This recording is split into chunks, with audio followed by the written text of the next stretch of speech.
चढ़ियो छौरी गिरे से हम डरियोगे। हम हियो अकेले पूरा गौवा से कैसे लड़ियोगे।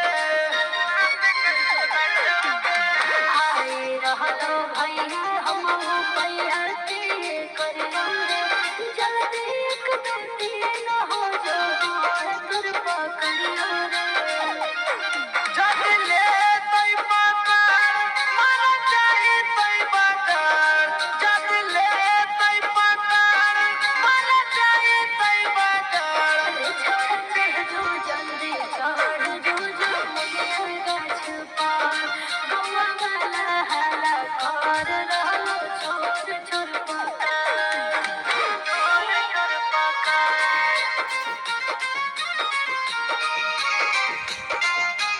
छोड़ छोड़ पकड़।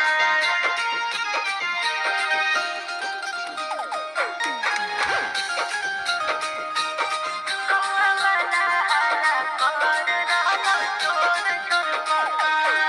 आगे हम हियो भोला बदमाश हम तोर टोला गे। लत जूता मुका से देबै कुछ हमर लो